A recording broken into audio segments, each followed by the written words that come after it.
There are 7 Witcher schools hidden across the continent, and 5 of them were born from violence, betrayal, and murder. The School of the Wolf? That's just the beginning. Today, I'm breaking down every single Witcher school that ever existed, how they were created, and what destroyed them. Starting with the one that started it all. Before Geralt, before Kaer Morhen, before any of the schools you know existed, there was only one. The Order of Witchers. Before there was separate Witcher schools, there was only the Order of Witchers. In the 10th century, the first Witchers were created as an experiment by mages in service of the northern rulers. Humans that had settled the northern parts of the continent had to deal with numerous monsters that were unhappy about their new neighbors. Turns out, settling on land already occupied by creatures with 3 rows of teeth and acid breath doesn't lead to peaceful coexistence. Who knew? In order to survive, the northern kings wanted to create magic-wielding knights that could keep the monsters at bay. The first attempts involved performing experiments on adults, but it turned out that children could take to the changes and wielded magic better. Yeah, because adult bodies apparently can't handle having their entire genetic structure rewritten. A mage named Alzur gathered 38 children to put through a series of mutations and spells. To prepare them physically, the children were put through grueling training, climbing up cliffs, running through obstacle courses, dodging swinging pendulums. Sounds familiar, right? Before the real torture began, they fed these kids cocktail mixtures of mushrooms and herbs. Yeah, drugging children. We're off to a great start here. Alzur pumped the children with mutagenic compounds that rapidly transformed their bodies, giving them superhuman reflexes and stamina, as well as the ability to harness magic. The changes were brutal, and many of the children died screaming. The survival rate? Less than 15%. From the original group of 38, only 5 original Witchers set out from Morgrave Castle onto the path, seeking contracts to kill monsters. 5 survivors out of 38 kids.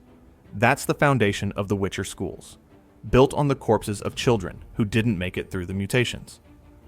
In the years that followed, Alzur and other mages that performed the mutations left the castle, taking the knowledge of creating Witchers with them. Out in the world, the growing number of Witchers started to step on each other's toes, vying for the same contracts. Instead of talking it out like reasonable people, they decided to settle their family conflicts the best way they knew, with violence. After killing a Witcher named Rhys over a contract dispute, the Witcher Arneged suspected that he would be punished for his actions, so he took a posse of his brothers back to Castle Morgrave, and a bloody battle ensued. The Order was victorious, so Arneged and his gang left the Order and traveled to the Amell Mountains. Remember I said 5 schools were born from violence? Here's where it starts. The first Witcher school was founded by a traitor, the School of the Bear. Arneged and the first Witchers of the Bear School found a home in the cold mountains. And I mean cold. We're talking snow 9 months out of the year, avalanches, and temperatures that would freeze a regular person solid in hours. True to the origin of the school, Witchers of the Bear School tend to be loners and don't form strong bonds with their brothers. As Grandmaster of the school, Arneged, probably still salty that he was kicked out of the Order, stressed that Bear School Witchers should focus only on the job and forget any knightly virtues that the Order taught. No honor, no code, just contracts and coin. This mindset, combined with the unforgiving mountains they lived in, created independent, extremely tough warriors whose endurance surpassed Witchers from other schools. Want to graduate from Bear School? Climb to the peak of Mount Gorgon in freezing temperatures and bring back a runestone. No big deal. Just ignore all the frozen corpses of students who tried before you. Motivational stuff. The mountain didn't care if you were almost done with your training. It didn't care if you were the best student. One wrong step, one moment of weakness, and you became another warning for the next class. Bear School Witchers usually wore heavy armor and preferred defense over speed. Equipped with gear like that, they didn't have to dodge from claws or fangs. They could endure blows and strike back from close distances, tanking hits that would kill other Witchers. Their fighting style was simple. Get close, take the hit, and hit back harder. True to their nature, they often roamed the world on their own, and encounters with other witchers often ended in bloodshed. Bear witchers had a reputation for being aggressive and territorial, which honestly tracks considering their founder literally murdered someone and then attacked his own brothers. Speaking of bloodshed, a witcher from the Bear School named Ivar Evil Eye, a very charming name, wanted to take over the school for himself. In a similar pattern, Ivar failed to take over and left to form the next Witcher school. Apparently, the solution to every disagreement in the Witcher world is to storm off and start your own school. It's like franchising, but with more murder. If you thought the Bear School was brutal, wait until you see what the next Witcher school made their students do. The School of the Viper. In order to ensure that Witchers of the Viper School would remain cold and ruthless, they had a separate test that would last the whole time they were students. Upon their arrival, students were given a pet to take care of. As expected, students would form a bond with their pets over the time of their training. These animals became one of their few companions during years of isolation and brutal conditioning. For the final test before they could become Witchers, after enduring the lethal mutations and years of punishing training, they had to murder their pets in cold blood. Personally, I'd train detachment with, meditation or therapy, but nah, just kill the dog you've loved for years. That'll teach emotional detachment.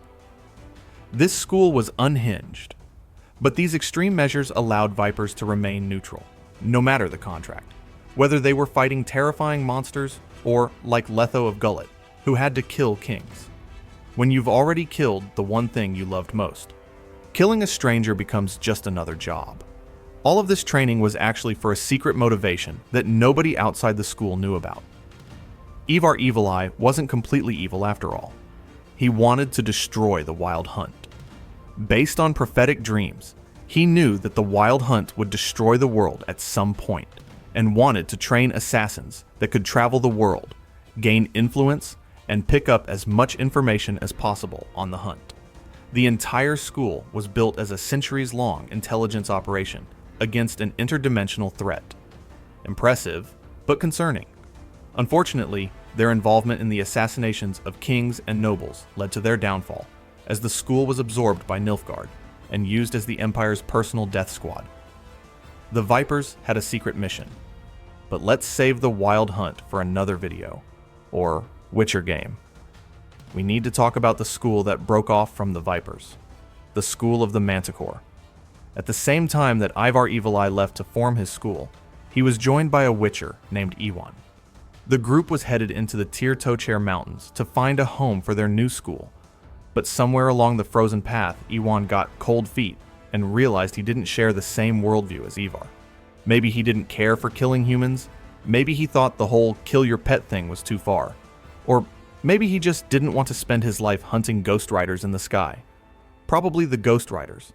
Instead of joining the original Viper School Witchers, Iwan and others split off and headed to somewhere they knew they could find work. Somewhere far away from the cold of the mountains, the Korath Desert. One day in the desert, Iwan and his group found a Zerrikanian caravan under attack by a pair of manticores and helped kill the monsters. Manticores, if you're not familiar, are scorpion-tailed nightmare creatures that can shoot poisonous spikes from their tails. Saving a caravan from two of them? That's a hell of a first impression. It turns out the caravan was headed to Aretuza to meet the mages and was transporting the Zerrikanian Queen's Court mage, Nasira Faizan. Nasira offered to hire the Witchers in service of the court to protect caravans from desert monsters, and even offered to help them revive the mutation process to create more Witchers. That's how the School of the Manticore was born. Witchers of the Manticore School adapted from being hunters to skilled defenders as they escorted caravans safely back and forth across the desert. They relied heavily on the use of potions, even more so than other schools, because in the desert you don't get second chances. Dehydration, sandstorms, and ambushes from creatures that burrow under the sand meant you needed every advantage you could get. They even adapted Zerrikanian styles of fighting, which included wielding sabers and shields made of meteoric steel or silver, making them unique among all the schools. Manticore Witchers stayed in the area and worked with the Zerrikanian crown for generations. Little is known about them in the northern continents, and most of their operations remain a mystery. they're the most isolated of all the schools, which honestly might have saved them from the fate that befell the others. Desert assassins are cool and all, but nothing compares to the absolute chaos of our next school. These guys went completely off the rails. The School of the Cat. After the Bear School drama, the Order was falling apart. Witchers were bailing left and right. A group of Witchers had a different understanding of what it meant to be a Witcher. 15 to 20 members of this group believed they could improve the mutation process and build a better order, which could gain even more respect and influence on the continent. They left for Stygia Castle, a citadel in a remote mountain chain in Ebbing.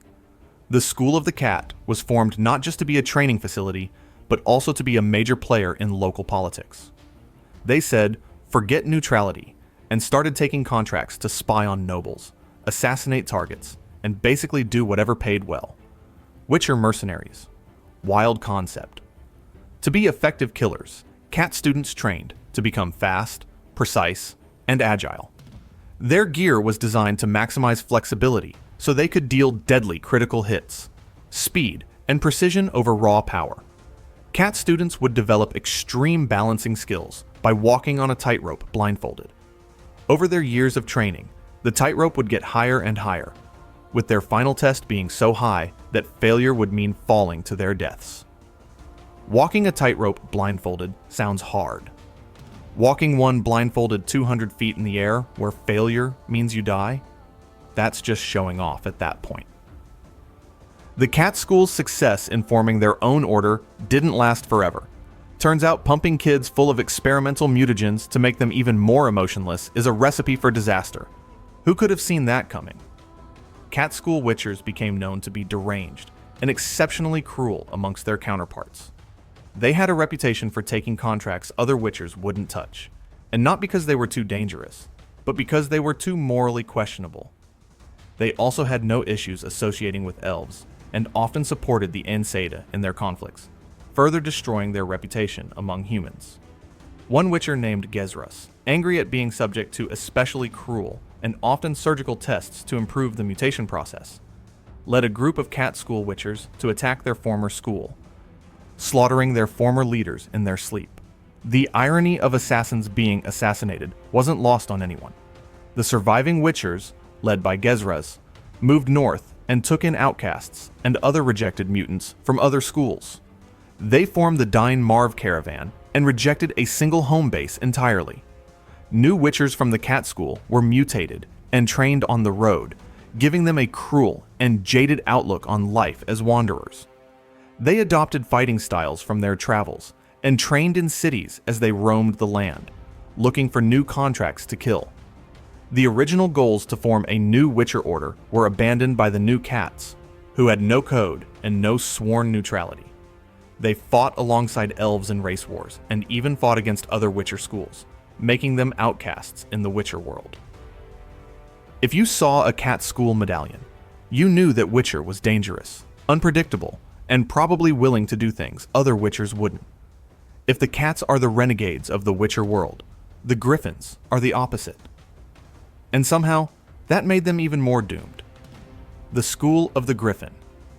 As the schools of the Bear, Viper, and Cat grew weaker and more isolated, one Witcher, Erland of Larvik, decided he would not let the original ideals of the Order die. He took 13 of his closest friends. Wow, this guy actually had friends for a change. Anyways, he took 13 of his friends and left peacefully to form his own Witcher school. They traveled east to the fortress of Kaer Seren, which was previously used by the mage Alzur to experiment on making the first Witchers. Full circle moment right there. It was here in Kaer Seren that Erland, inspired by knightly ideals, formed the School of the Griffin. Kaer Seren stood upon a confluence of air magic, so Griffin School Witchers were trained to use magic more effectively than any other school. They were taught etiquette and preparedness. Basically, they were the Boy Scouts of the Witcher world. They respected their elders, gave their dead students proper burials, and actually had something resembling compassion. Revolutionary concept for Witchers these days. Given these virtues, Griffin Witchers got a good deal of respect. The school's Grandmaster was even summoned to give advice in the courts of rulers, something unheard of for other Witcher schools. They maintained strict neutrality, reasoning that once a Witcher breaks his neutrality, he could never go back. Your reputation is everything when you're a mutant monster hunter, and the Griffins understood that better than anyone. Interestingly, despite all their virtues, they had nothing against killing dragons, possibly due to their close proximity in the mountains and greater ability to use magic. Even the good guys have their blind spots, I guess. As a final test, Griffin students were offered the choice of either finding and bringing back a Griffin's egg or reciting the entirety of Liber Tenebrarum, the Book of Shadows, word for word. Nobody chose to do the second choice, which personally, I would choose any day over facing an angry Griffin mother. Have you seen what Griffins do to people who get near their nests? Griffin school Witchers wore medium armor that amplified the effects of their signs, probably giving them their renown in magic. Unfortunately, being the most respected school made them a target. This led to a group of mages getting jealous and triggering an avalanche of revenge killings as anti-Witcher sentiments grew across the continent. The very respect they'd earned became their downfall. One of the surviving Witchers, named Cohen, you probably remember that name, likely left because of this and traveled to Kaer Morhen, home of the most famous Witcher school of them all. We've covered 6 schools so far. There's only one left, and it's the one you've been waiting for. The School of the Wolf. By now, the Order of Witchers had almost completely fractured. The last remaining Witchers left Morgreg Castle and traveled east. They settled in the Morhen Valley and moved into the abandoned keep of Kaer Morhen. Its members gained reputation and renown, leading the School of the Wolf to become one of the most recognized Witcher schools on the continent. You probably recognize at least 1 or 2 Witchers from this school.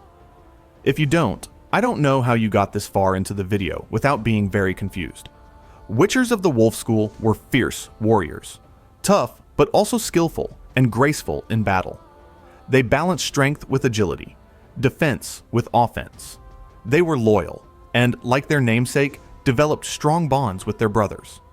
Wolf Witchers actually liked each other, which was rare in the Witcher world. They spent winters together at Kaer Morhen, training and maintaining the keep, and ventured out in the spring and summer to take contracts. It was the closest thing to a functional family that Witchers ever had. Unfortunately, like with all Witcher schools, their fame couldn't last. As non-human hate across the continent rose, so did anti-Witcher sentiment. People started viewing Witchers as just another type of monster, something to be feared and destroyed. Kaer Morhen was attacked in the 12th century by a bloodthirsty mob led by mages. All the Witchers at the keep were killed. They burned the laboratory, destroyed the equipment needed for the mutations, and slaughtered anyone they could find. The only living member that remained was a Witcher named, you guessed it, Vesemir, who continued to train young Witchers for some time. But eventually, all knowledge about the mutations vanished. The recipes were destroyed. The mages who knew the process were dead, and Vesemir couldn't recreate it from memory alone. The last remaining Witchers of the Wolf School, including Geralt, Eskel, Lambert, and Cohen from the Griffin School, spent winters at Kaer Morhen and ventured out into the world to earn their keep in the summers. They became a dying breed, the last generation of monster hunters in a world that no longer wanted them. This sets the stage for the events of the Witcher series, games, and show. While the Wolf School is the last original Witcher school from the universe, there is a newcomer to this list. I wanted to give you a sneak peek into the 8th Witcher school, the School of the Lynx. Not much is yet known about the mysterious School of the Lynx. It was previously not included in the Witcher universe, but will appear in the upcoming Witcher 4 game. We don't know where it's located, how it was founded, or what makes Lynx Witchers unique. What we do know is that the protagonist of Witcher 4, Ciri, will encounter them. I'm personally very excited to learn more about this new Witcher school, and glad the Witchers aren't completely disappearing from the world. If you enjoyed this video, make sure to subscribe and check out my other Witcher content on screen now.